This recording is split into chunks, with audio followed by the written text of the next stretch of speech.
On continue ce soir la doctrine de l'Église et nous étions en train d'envisager quelle est donc la fonction de l'Église.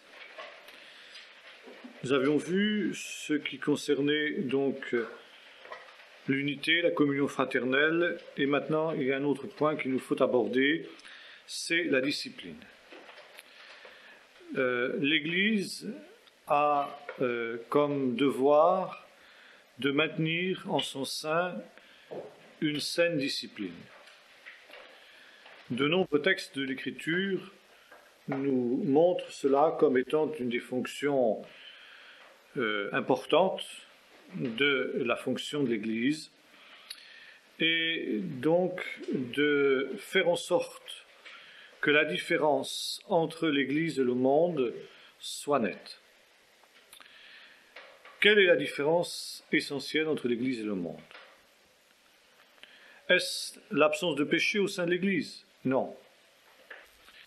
L'Église est composée de pécheurs. Pécheurs pardonnés, sanctifiés, mais pécheurs quand même. Il semble donc que dans le cas de l'incestueux de Corinthe, ce dernier s'était repenti, si on se réfère à la deuxième lettre aux Corinthiens. Et par conséquent, Paul demande que cet homme soit réintégré après un temps de mise à l'écart, de mise sous discipline, qui, semble-t-il, impliquait son éloignement de la Sainte Seine pendant tout un temps, y compris d'ailleurs après sa repentance, n'est-ce pas? Donc un certain temps pour tester de sa véritable sincérité de son repentir, et en même temps pour que cela serve d'avertissement aux autres. Parmi les cas qui demandent la mise sous discipline, selon les épîtres à Timothée et à Tite, il y a un autre point, c'est l'erreur doctrinale. L'erreur doctrinale qui peut conduire à la division. La division est une des fautes aussi majeures pour lesquelles quelqu'un doit être écarté. Éloigne-toi, n'est-ce pas, après un deuxième, un troisième avertissement, de tout homme qui cause des divisions. N'est-ce pas? Diviser le corps de Christ est quelque chose d'extrêmement grave aux yeux de la parole de Dieu. Et un tel individu, celui qui cause une division de ce type-là, doit être neutralisé, bibliquement parlant. Souvent, celui qui divise le fait soit pour des raisons personnelles, des raisons de personnes, n'est-ce pas? Comme on le voit par exemple dans la troisième épître de Jean, où il y avait un certain Diotrephe qui ne pouvait pas accepter l'autorité de l'apôtre Jean, pourtant c'était l'apôtre Jean, c'est pas quand même n'importe qui, et vis-à-vis duquel donc Jean, l'apôtre, demande que l'on prenne des mesures. Il y a aussi le fait que, évidemment, pour des doctrines étrangères, eh bien, il y a des divisions qui se créent. Une fausse doctrine provoque immédiatement et automatiquement une division. Paul met en garde les anciens d'Éphèse, au moment où il leur fait ses adieux à Milet, contre de semblables incursions de ceux qu'il appelle des loups ravisseurs. D'ailleurs, Jésus avait employé ce mot déjà, quand il parlait de ceux qui viennent en vêtements de brebis, mais qui sont en fait des loups ravisseurs, et il demande que l'on soit prévenu contre eux. C'est à leurs fruits que vous le reconnaîtrez. Paul déclare aussi que, après son départ, il s'introduira dans l'église d'Éphèse des loups qui n'épargneront pas le troupeau, et c'est la tâche des anciens de veiller, n'est-ce pas, avec soin sur le troupeau sur lequel le Seigneur les a établis, anciens et évêques, n'est-ce pas, surveillants, littéralement, épiscopoi en grec, n'est-ce pas, c'est des surveillants, littéralement, pour que, précisément, ils gardent le troupeau de ces loups ravisseurs qui viendraient justement avec des doctrines séductrices, donc déguisés en vêtements de brebis, mais qui viendraient en fait envoyés par Satan pour détruire. Jean nous dit aussi dans sa première épître qu'il y a des agents de Satan qui s'introduisent dans l'Église. Il dit, alors que vous avez entendu qu'il y a un antichrist qui vient, le grand antichrist dont tout le monde a entendu parler dans l'Église primitive, eh bien, en attendant l'apparition de ce grand antichrist-là, il y a déjà aujourd'hui des antichrists. C'était des gens qui étaient au milieu de nous, qui sont sortis du milieu de nous, mais ils n'étaient pas des nôtres. Et cela est arrivé justement pour qu'il soit clair aux yeux de tous que eh bien tous ceux qui se réclament de nous ne sont pas des nôtres. Par conséquent, donc, il peut y avoir des gens qui sont animés par l'esprit de l'ennemi, par l'esprit de l'Antichrist.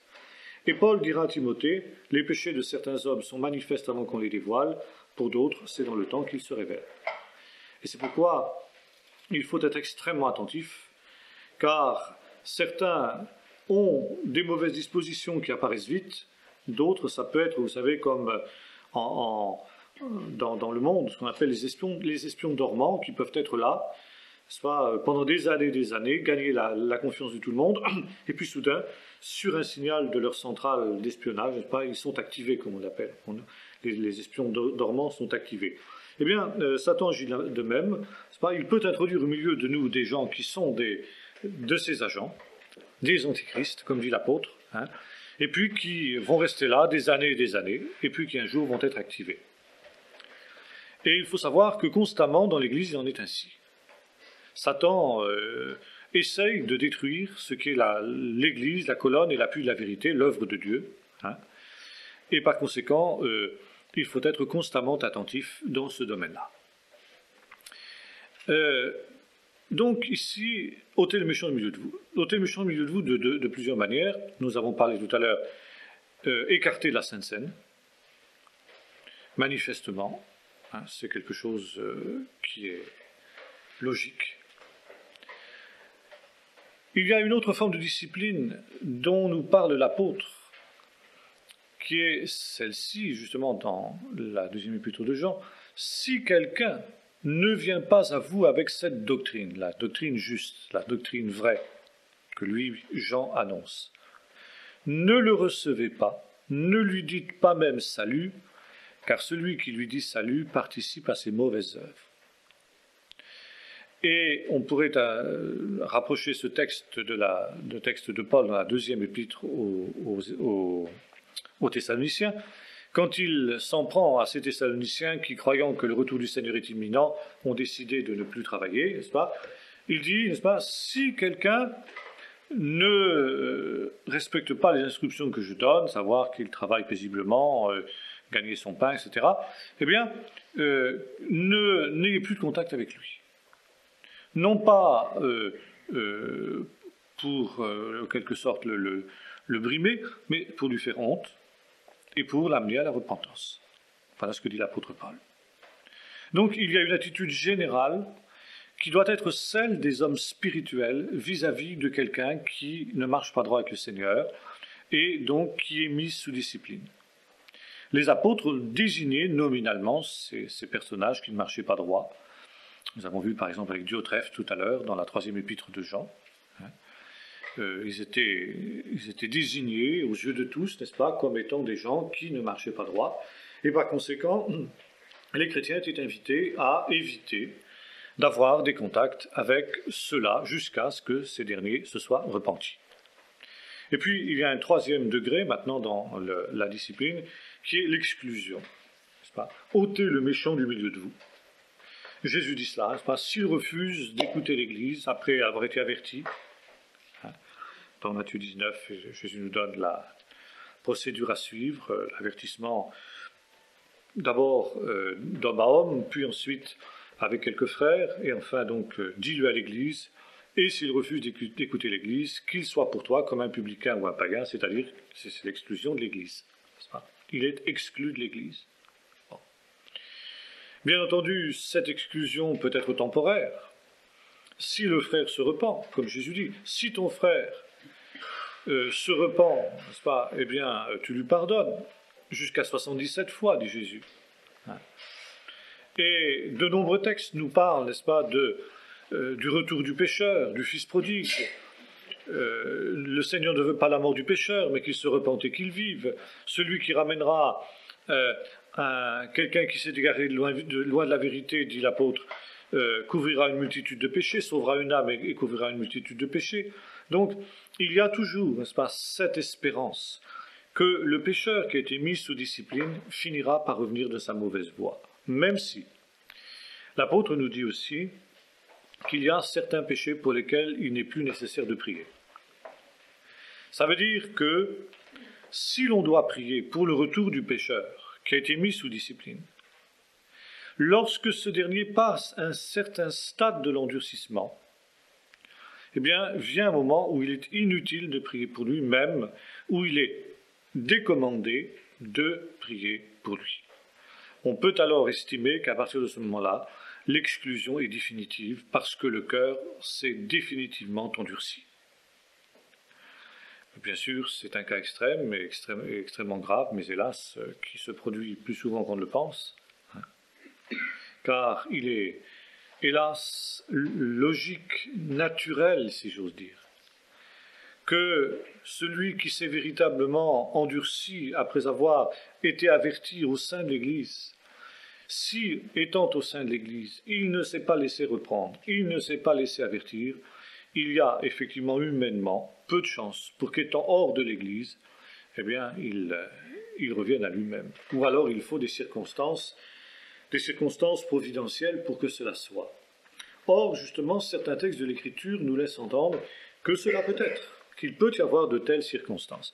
Il y a en particulier un texte tout à fait étonnant dans la première épître de Paul aux Corinthiens, justement en relation avec cet incestueux de Corinthe, qu'on retrouve d'ailleurs dans les épîtres à Paul et à Timothée, c'est l'expression livrée à Satan. Par rapport à cet incestueux de Corinthe, vis-à-vis duquel les Corinthiens ont usé d'une faiblesse coupable, Paul dit, moi, Paul, n'est-ce pas, absent de corps, mais présent en esprit avec vous, j'ai déjà jugé un tel homme. Et voilà ce que je déclare, que cet homme soit livré à Satan pour la destruction de sa chair, afin que son esprit soit sauvé au jour du Fils de l'homme. Et dans une des épîtres à Timothée, il parle aussi d'un personnage dont il dit qu'il l'a livré à Satan, afin qu'il apprenne à ne pas blasphémer. Bien. Une telle expression, livrée à Satan, donc manifestement était une mesure de discipline. Et de discipline pour des cas excessivement graves. Donc, dans le premier cas, celui du Corinthien, inceste caractérisé et non traité, hein, et puis dans le deuxième cas, blasphème. Blasphème, donc manifeste. Donc, c'est vraiment, si j'ose dire, dans l'arsenal des mesures de discipline, la mesure qui est la plus extrême. Par contre, il est fort regrettable que l'Écriture nous donne peu de détails sur ce qu'était pratiquement le fait d'être livré à Satan. Alors, plusieurs explications, comme souvent dans des choses qui sont obscures, ont été avancées. La pire, celle que nous rejetons d'emblée, bien entendu, est celle de l'Église catholique au Moyen-Âge, et donc de l'Inquisition, que le corps soit détruit pour que l'esprit soit sauvé. Et les inquisiteurs, n'est-ce pas, se sont acharnés à détruire le corps de malheureux, n'est-ce pas, hérétiques ou supposés-elles, pour sauver leur âme.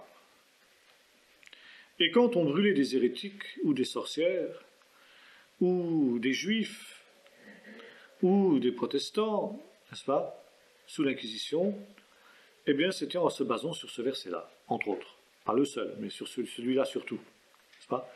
Alors, le condamné était livré au bras séculier, ça veut dire il était livré à Satan, et le bras séculier, le bras de Satan, détruisait son corps par le feu, hein, en espérant ainsi eh bien qu'on sauverait son âme. Et vous savez comment, au moment où quelqu'un montait sur le bûcher, il y avait toujours un prêtre à proximité de lui pour lui demander s'il était prêt à se repentir, s'il était prêt à revenir dans le giron de l'Église catholique, par exemple, pour ce qui était des hérétiques. Et s'il répondait oui, pas crainte des flammes, il avait le privilège insigne d'être étranglé avant de mourir et d'être brûlé ensuite une fois mort plutôt que d'être brûlé vif, ce qui était quand même un peu plus agréable, disons. Bon, enfin, vous voyez quand même que tout était relatif dans ce domaine. Alors, bien évidemment, il n'est pas question pour nous d'accepter cette interprétation-là, qui est manifestement une interprétation véritablement diabolique de ce verset. Il y a une interprétation autre que celle des orthodoxes, et qui serait déjà plus acceptable, même si elle semble un peu courte. Pour les orthodoxes, livré à Satan, c'est excommunié. Car celui qui est excommunié est privé des moyens de grâce, et notamment dans la conception orthodoxe et catholique, il est privé des sacrements. Il est donc livré au monde, à l'influence du monde, à l'influence de Satan, il est donc livré à Satan. Par conséquent, pour les orthodoxes, livré à Satan, c'est tout simplement synonyme d'excommunier et d'exclure de l'Église. Je dis c'est une explication, bien que plus valable que celle des catholiques, c'est une explication qui est un peu courte. Parce que dans d'autres textes, il est question d'excommunier au sens propre du terme. Et si l'apôtre Paul éprouve le besoin d'employer une expression autre, n'est-ce pas, dans le cas des deux personnages que nous avons cités, le blasphémateur d'un côté et l'incestueux de l'autre, eh bien c'est que vraisemblablement il y a une nuance entre le fait d'ôter le méchant du milieu de soi, c'est-à-dire l'excommunication, et puis le fait de livrer à Satan. Il y a une troisième explication que on trouve dans les milieux pentecôtistes, n'est-ce pas, et qui est plus du domaine expérimental, c'est, bien entendu, dans des cas extrêmes, et là j'ai entendu parler personnellement d'un cas comme cela. Je ne sais plus de ce qui s'était passé au juste, enfin une femme avait, dans une église, commis un péché gravissime, de quel ordre je ne me souviens plus, peu importe, et dûment reprise, dûment avertie, avait refusé de se repentir de son péché. Et comme son péché portait gravement atteinte au témoignage de l'Église et nuisait énormément, non seulement au témoignage, mais à la bonne marche de l'Église en soi, le pasteur et les anciens avaient donc décidé, prenant le texte de Paul que j'évoquais tout à l'heure, de livrer cette femme à Satan. Il avait averti, en disant voilà, tel jour nous allons nous rassembler et vous serez livrés à Satan. La femme s'était mise à rire, disant vous faites ce que vous voulez, etc. Je m'en fiche, etc. Bien. Donc les pasteurs anciens étaient rassemblés et ils avaient prié, disant Seigneur, que cette femme soit livrée à Satan pour qu'elle puisse être sauvée comme dit ta parole. Et dans les jours qui ont suivi, cette femme a été frappée d'une maladie étrange, étonnante, n'est-ce pas, que les médecins n'ont pas pu diagnostiquer. Je crois qu'il y a un problème de peau, n'est-ce pas. Je ne sais plus exactement les détails, peu importe. Et alors, il est devenu manifeste très rapidement que cette maladie l'a menée à la mort. Et quand elle s'est vue donc au port de la mort, elle a demandé aux pasteurs anciens de venir. Et donc, elle a demandé pardon. Elle a reconnu qu'elle avait péché. Elle a demandé qu'on prie pour elle, pour sa guérison, ce qui a été fait. Et elle n'a pas été guérie, n'est-ce pas, elle est morte. Elle est morte, mais elle est morte après s'être repentie.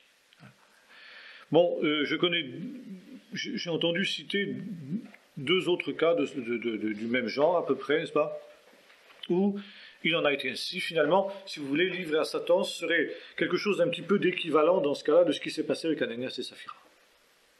En tout cas, il est très clair, n'est-ce pas, qu'il s'agit de quelque chose qui est quasiment surnaturel dans les deux textes que Paul cite, et qui a à faire vraiment avec des mesures extrêmes pour des cas extrêmes. Car il va de soi que si l'interprétation que nous avons donnée est la bonne, n'est-ce pas, ce ne peut être quelque chose qu'on ne peut manier qu'avec une extrême prudence. N'est-ce pas,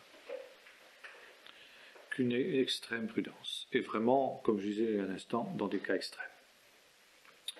Donc voilà, semble-t-il, quels sont bibliquement les différents moyens de discipline. En dehors, bien entendu, de la répréhension fraternelle courante, normale, si je veux dire. Maintenant, si cela n'est pas, et très souvent, il nous faut constater que le ministère de discipline est peu exercé dans beaucoup d'églises. Il est peu, d'ailleurs, quand il en est ainsi, c'est souvent un signe d'un déclin spirituel important. Car quand le réveil souffle, il y a, comme à Jérusalem, à l'église de Jérusalem, une sainte crainte de Dieu qui s'empare de la multitude. Et même s'il n'y a pas tous les jours des cas comme celui d'Ananias et de Saphira, il n'en demeure pas moins vrai qu'il y a le désir, n'est-ce pas, de marcher à la sainteté, qui fait que les responsables de l'Église interviennent. Et puis aussi, il y a un autre moyen par lequel Dieu intervient, celui qui est évoqué par Paul dans la première épître aux Corinthiens, chapitre 11, souvent sur les questions de la Sainte Seine. Il dit, de ceux qui prennent la Sainte Seine indignement, c'est la raison pour laquelle il y a au milieu de vous beaucoup de malades et d'infirmes, et que certains sont morts prématurément. Celui qui donc mange et boit le corps du Seigneur sans l'avoir discerné, mange et boit un jugement contre lui-même. Donc, la Sainte Seine est un moyen de discipline pour le Seigneur, quand le réveil est là, quand l'Église marche dans la sainteté. Et ça, bon, il y a des cas, des cas qui sont connus, tel ce cas que citait David Duplessis, n'est-ce pas, quand un jour, aucun de ses voyages, dans une église, une femme vient vers lui disant: est-ce que vous pourriez prier pour moi parce que je suis malade et que j'ai demandé à beaucoup de serviteurs de Dieu de prier pour moi et j'ai jamais été guéri. Mais justement, chaque fois qu'un serviteur de Dieu passe, un grand homme de Dieu, ben, je lui demande de prier pour moi. Alors Duplessis a flairé quelque chose qui dit: mais comment se fait-il que, parce que lui, Duplessis était un docteur, il n'avait pas spécialement un don de guérison. Bon, il priait pour les malades comme tout le monde et les malades étaient guéris. Mais il n'avait pas un don de guérison au sens profond du terme, n'est-ce pas, au sens ministère du terme. Alors il dit: mais comment se fait-il, madame, que vous ayez demandé, quand il a entendu qui avait prié pour cette femme, le frère un tel, etc. Il dit: enfin, quelque chose qui ne va pas. Il dit: mais de toute façon, pourquoi vous allez comme ça vers les serviteurs de passage? C'est vers votre pasteur que vous devriez aller. Ah oui, mon pasteur, il n'a pas de puissance. Il n'a pas de puissance dans la prière. Il dit: mais est-ce que vous lui avez demandé de prier pour lui? Oui, mais rien s'est passé. Et puis, de fil en aiguille, en parlant avec cette femme, elle s'est rendue compte qu'elle avait un problème avec son pasteur. Alors il a dit: écoutez, madame, c'est pas la peine de vous chercher plus loin. Vous pourrez demander aux plus grands évangélistes, vous pourrez demander à Paul lui-même, s'il était vivant, n'est-ce pas, de vous imposer les mains, vous ne seriez pas guéri. Pourquoi? Et il lui a pris le texte, n'est-ce pas? Parce que chaque fois que vous prenez la Sainte Seine avec ce pasteur avec lequel vous avez un différend, bien sûr, dit la femme, bon, vous prenez un jugement contre vous-même. Alors vous n'avez qu'une seule chose à faire, c'est d'aller régler ce problème avec lui, et ensuite vous lui demanderez de vous imposer les mains, et vous serez guéri. Jamais, plutôt mourir. Et Duplessis répond: c'est ce qui risque de vous arriver, justement. Alors là, ça l'a fait réfléchir. Et elle est allée vers le pasteur, elle a réglé le problème, le pasteur a prié pour elle, elle était guérie.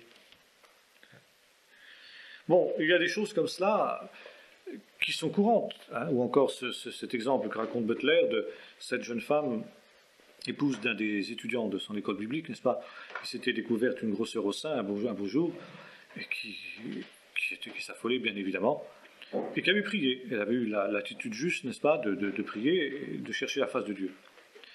Et alors, un soir, cette jeune femme vient vers lui et lui dit: écoutez, voilà, il faut que je vous demande pardon. Ah bon? Moi, je vous ai fait quelque chose? Non, rien du tout. Mais je vous en veux. Ah.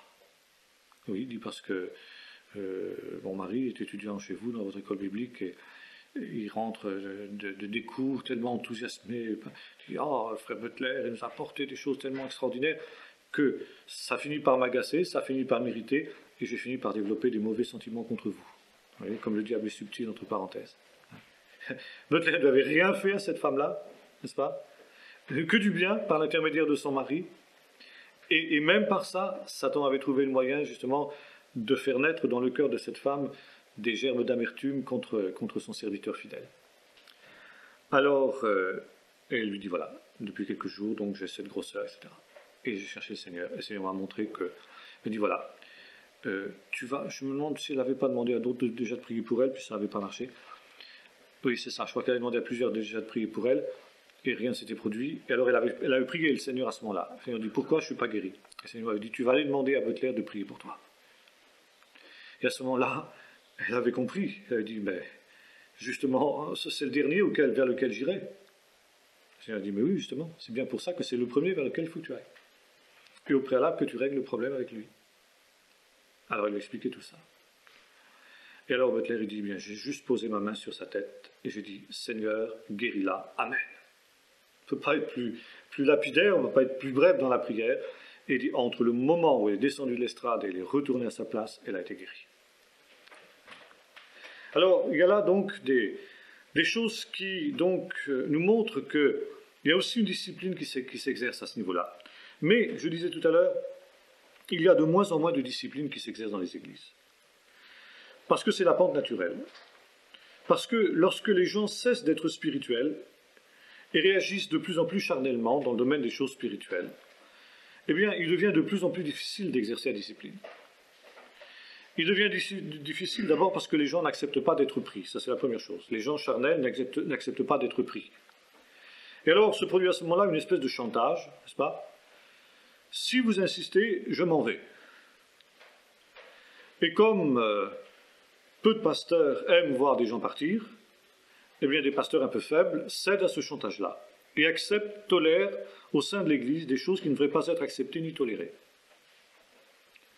Et puis ensuite, si, à partir du moment où on commence à accepter des choses comme ça, eh bien, les autres membres de l'Église voient, disent, tiens, mais le frère et la sœur, n'est-ce pas, là, la sœur un-telle, on a accepté d'elle quelque chose là, eh bien, si elle se permet ça sans qu'on la reprenne, pourquoi moi je ne me permettrai pas aussi telle chose sans qu'on me reprenne? Et le niveau général baisse.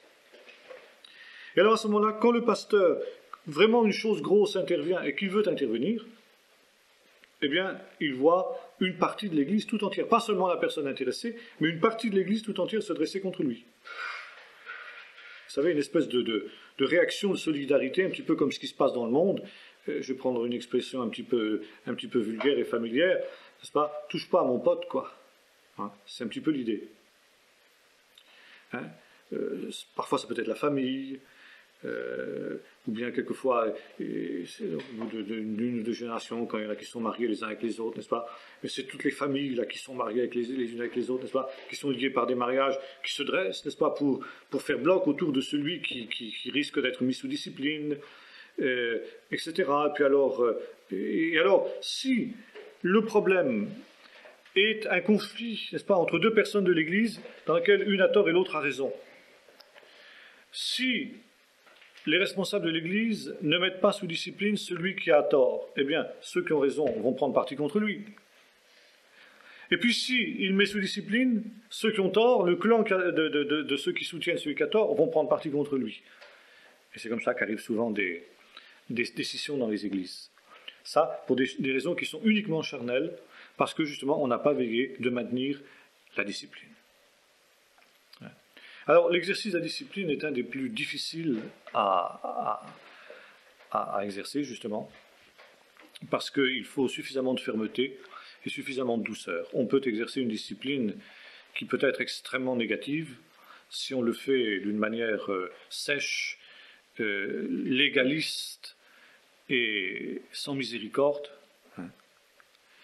Et alors, il faut constamment, n'est-ce pas, cet équilibre entre la rigueur juste et puis la miséricorde. Et cet équilibre n'est certes pas facile à trouver. Et il faut vraiment toute la grâce de Dieu.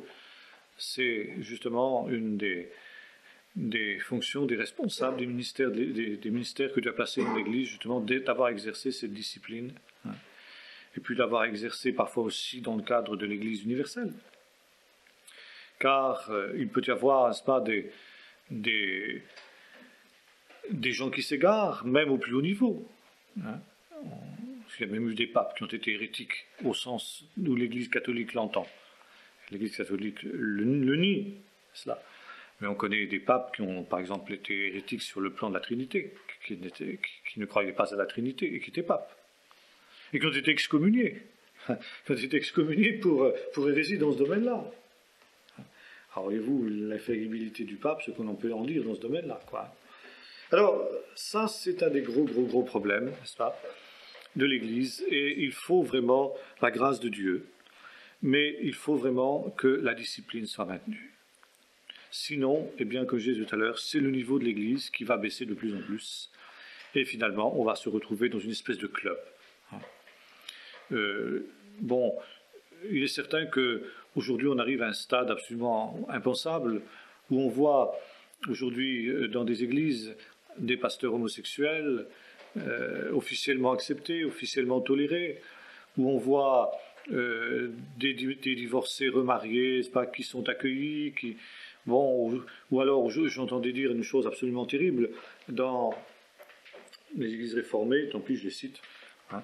En France, maintenant, un récent synode est en train d'accepter la cohabitation, c'est pas, comme quelque chose de normal, parce que le mariage divorcé, ça va de soi, même pas. Mais maintenant, on en est à la cohabitation, c'est-à-dire le concubinage, hein, parlons crûment, et appelons un chat, le concubinage, n'est-ce pas, notamment le concubinage des jeunes, parce qu'il est normal que les jeunes essayent, et l'Église doit les accompagner dans leur réflexion, n'est-ce pas.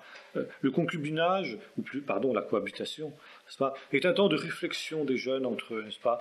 Ils ne sont pas encore prêts à s'engager, alors c'est un temps de réflexion. Alors il faut que l'Église chemine avec eux dans ce temps de réflexion qu'est le concubinage. Vous voyez la subtilité, eh bien on en est là, parce que justement, on a refusé la discipline. Et alors, ce qui est absolument extraordinaire, c'est de voir que ces gens qui acceptent des choses comme cela, qui acceptent le concubinage officialisé, à quand une bénédiction, n'est-ce pas, pour ces gens-là, pour les encourager, pour qu'il ne sera pas un mariage, mais qui les aidera à cheminer, n'est-ce pas, en vue du mariage, bien entendu. Et puis, à quand aussi la bénédiction de ce type-là sur les couples homosexuels? Vous savez, on y va. Ça, on y va, ça vous pouvez être certain. Eh bien, on en arrive là, justement, parce que on a cessé, justement, de sa discipline. Et alors, ceux-là même qui acceptent des énormités pareilles, qui acceptent des abominations qui sont dignes de Sodome et Gomorrhe, en sorte qu'il n'y a plus aucune différence, comme je disais tout à l'heure, entre l'Église et le monde. Et là, c'est l'Église tout entière qui est gangrénée. C'est l'Église tout entière qui est apostate. Et, à la limite, c'est, dans la vision de Dieu, l'Église tout entière qui est retranchée. Et d'ailleurs, la parole de Dieu est claire. En ce qui nous concerne, nous n'avons pas de contact à avoir avec des gens comme ça. Comme on disait hier, nous n'avons pas à nous asseoir en compagnie des méchants. Nous n'avons pas à fréquenter des gens qui professent de semblables doctrines. Et le seul problème, c'est que, malheureusement pour nous, ce sont ces gens-là qui ont trusté et monopolisé le label protestant.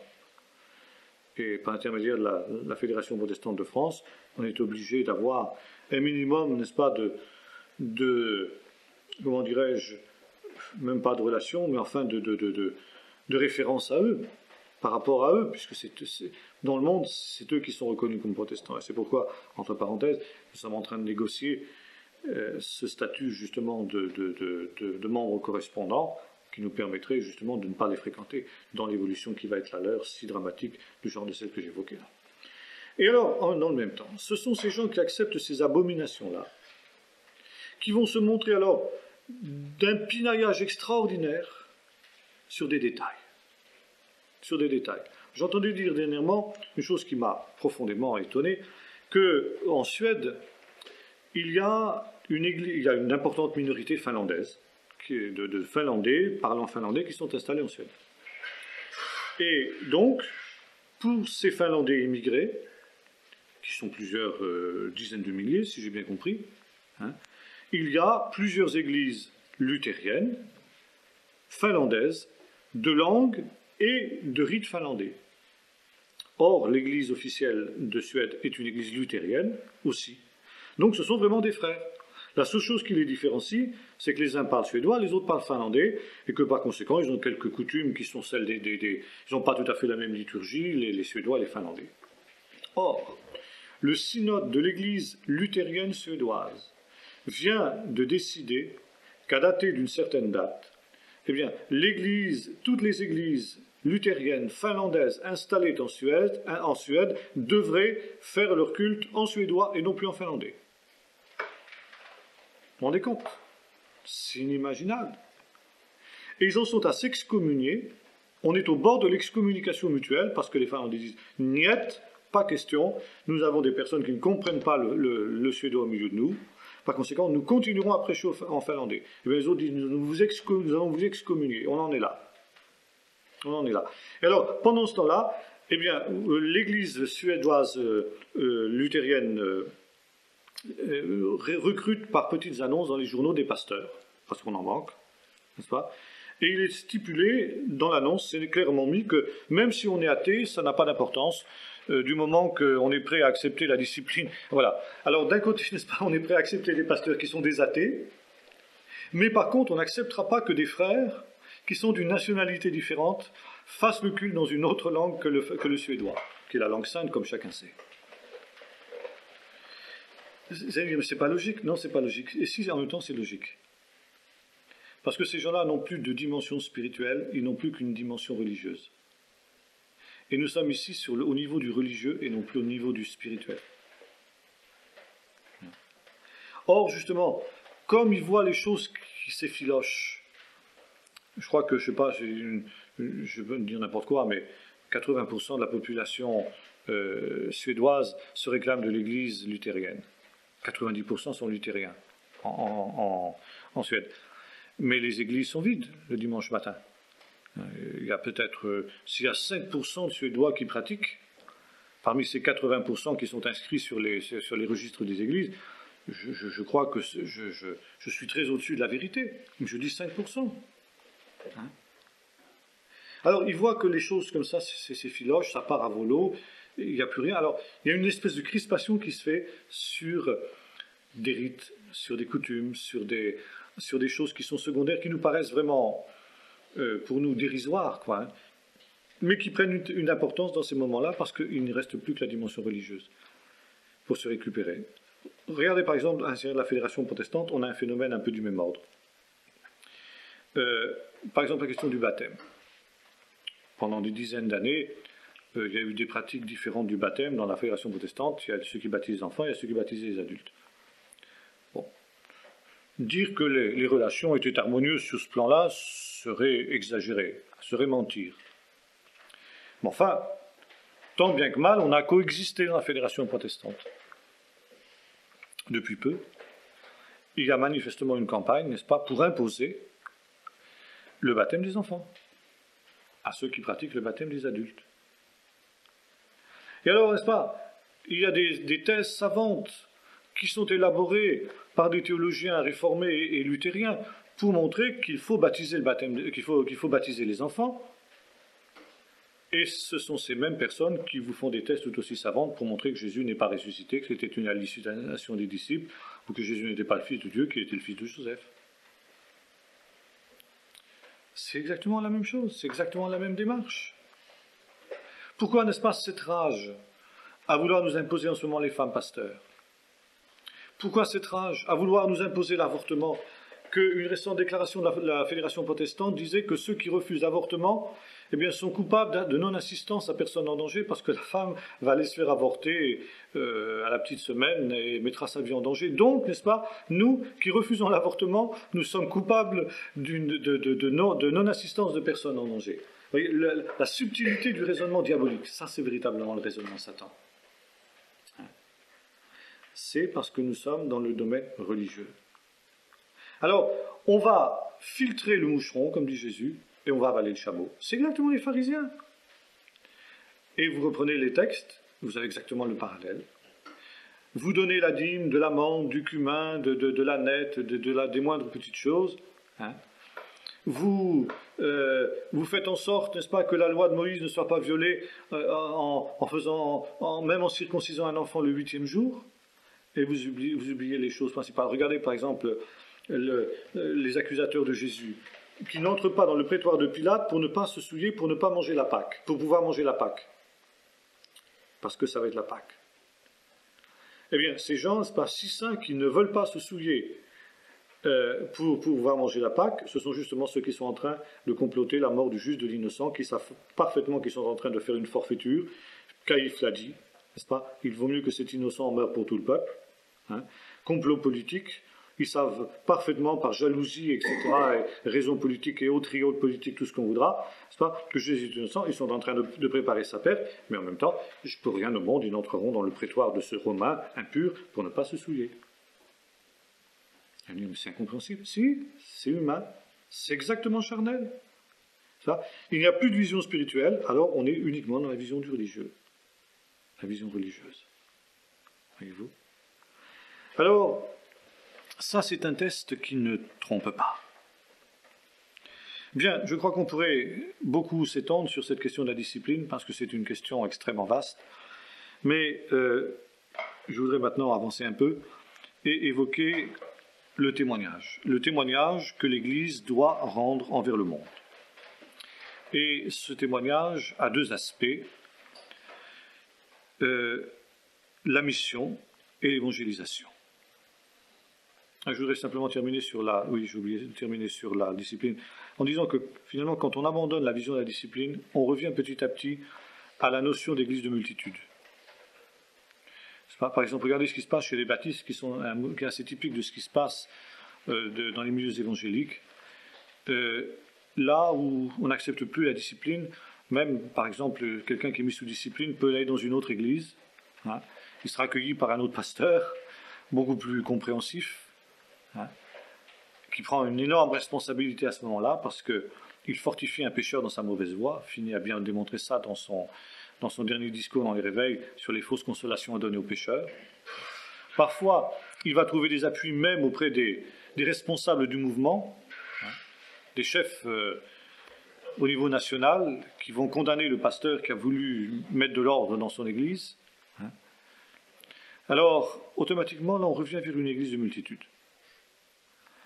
La profession de foi qui précède le baptême devient une pure formalité. Je me souviens d'avoir été frappé de ça quand jeune, pas encore converti, j'étais allé faire un camp chez les baptistes d'Angleterre, un camp de jeunes, un été.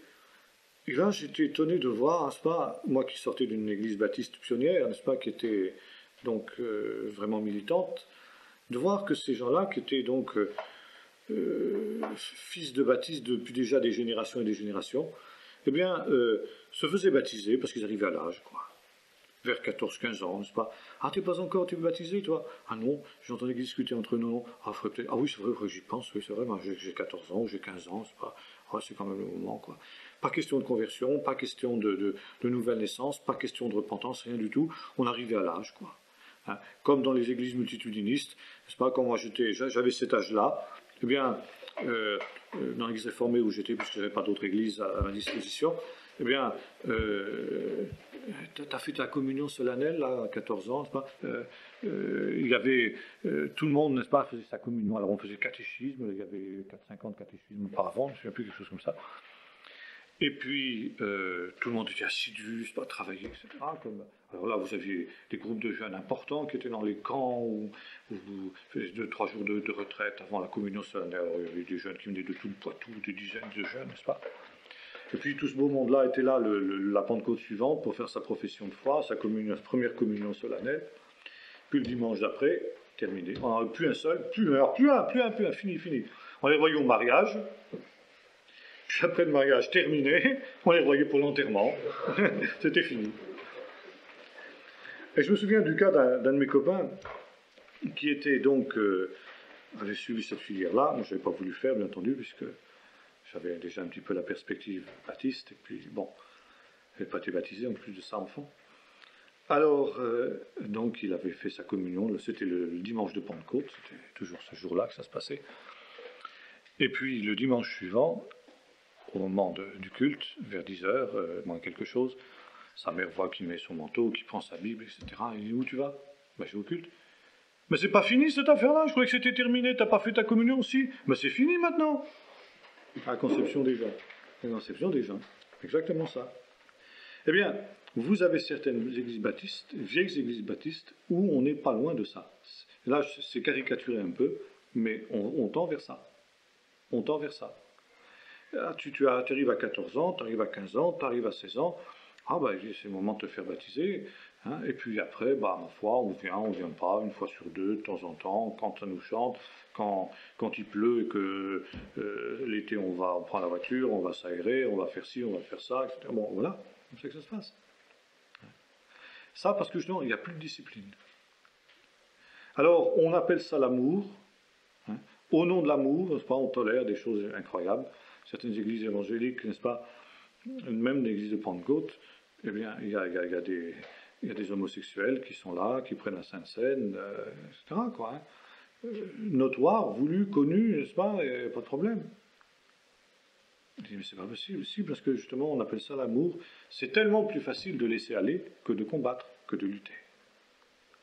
Mais justement, la volonté du Seigneur, c'est que nous soyons de ceux qui luttent. Bon, je ferme la parenthèse sur ce dernier point, et je reviens à deuxième point que je voulais évoquer, c'est-à-dire celui de la mission, le témoignage de l'Église vis-à-vis du monde, mission et évangélisation. Il est certain que chaque fois que l'Église a placé au premier plan ou sur un des premiers plans de ses préoccupations l'évangélisation et la mission, elle a prospéré.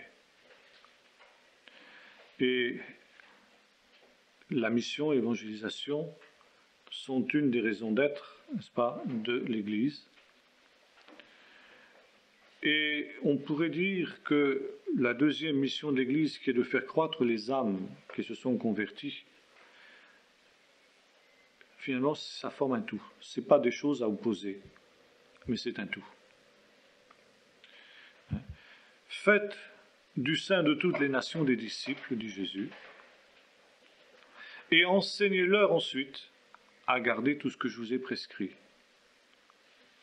Faites de toutes les nations des disciples, c'est l'évangélisation. Enseignez-leur à garder tout ce que je vous ai prescrit, c'est ce qu'on pourrait appeler la croissance spirituelle, l'œuvre de l'Église. Il n'y a pas d'évangélisation véritable si ensuite les âmes ne sont pas enseignées. Si les âmes ne croissent pas en grâce et en connaissance, comme dira l'apôtre Pierre. Par conséquent, tout ça c'est une seule œuvre. Et alors, évangélisation et mission sont une des raisons d'être de l'Église sur la terre, car si cela n'était pas nécessaire, eh bien, il n'y aurait aucune raison pour que quelqu'un qui s'est converti reste sur la terre. Il pourrait directement entrer dans la gloire céleste. Et si le Seigneur laisse ceux qui se sont convertis sur la terre, c'est pour qu'ils soient des témoins. Et pour qu'ils soient des meilleurs témoins, nous dit Jésus, chapitre 1 du livre des Actes, il leur accorde la puissance du Saint-Esprit. Vous recevrez une puissance, le Saint-Esprit survenant sur vous, et vous serez mes témoins à Jérusalem, en Judée, en Samarie et jusqu'aux extrémités de la terre. Et ceci jusqu'à son retour.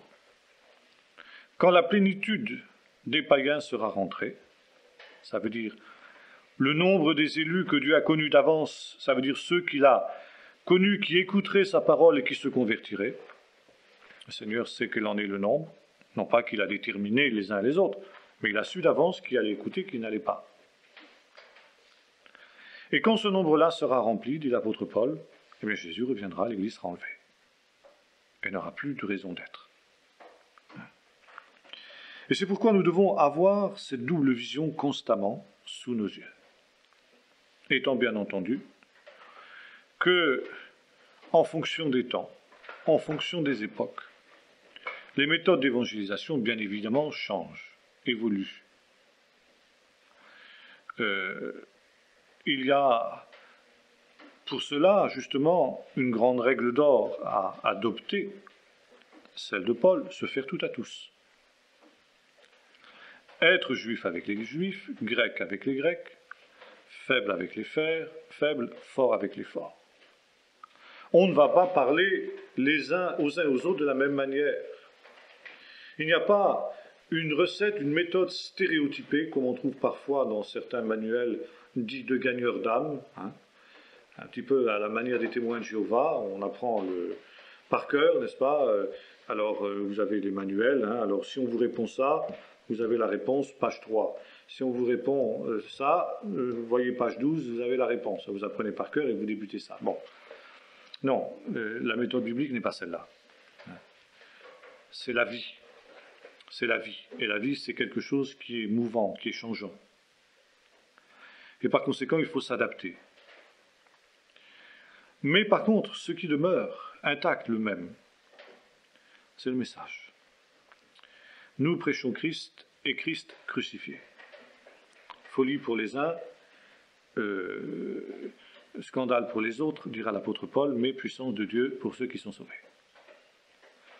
Et en ce qui concerne la nature du message, là, il ne peut y avoir absolument aucun compromis. Il ne peut y avoir aucune variation.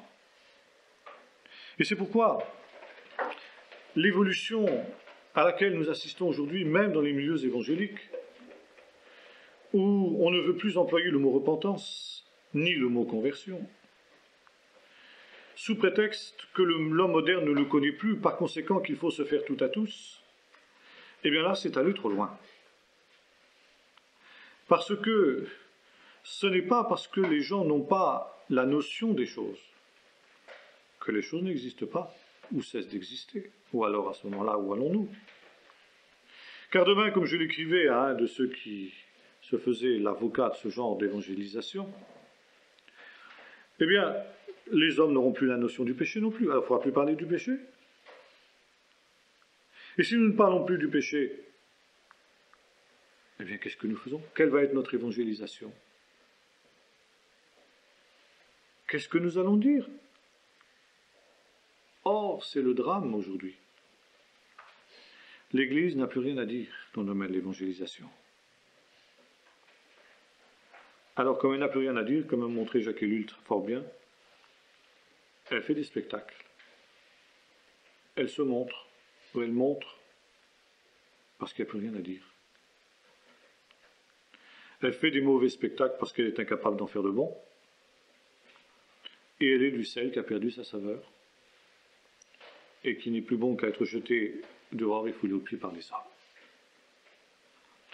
Mission, évangélisation. Quelle différence entre les deux réalités? Elle est simple. L'évangélisation, c'est le témoignage rendu à notre porte, si j'ose dire. Vous serez mes témoins à Jérusalem. Et la mission, eh bien, c'est le témoignage rendu aux extrémités de la terre. Alors, bien entendu, être témoin à Jérusalem, tous les membres de l'Église ont à l'être, parce qu'ils en ont tous l'occasion et ils en ont tous la possibilité. Être témoin aux extrémités de la terre, tout le monde ne peut pas le faire, c'est évident. Et c'est la raison pour laquelle il y avait des envoyés. On appelle ça aujourd'hui des missionnaires. Et le missionnaire, il n'est que l'envoyé de l'Église. Et c'est pourquoi son travail est l'œuvre de toute l'Église, et pas simplement du simple individu qui est envoyé, ou des simples individus qui sont envoyés. Et c'est pourquoi l'Église doit se préoccuper non seulement de l'évangélisation à sa porte locale, mais de l'évangélisation aussi jusqu'aux extrémités de la terre. Bon, je m'arrête là parce que le temps est passé. On continuera sur ce chapitre si important la prochaine fois.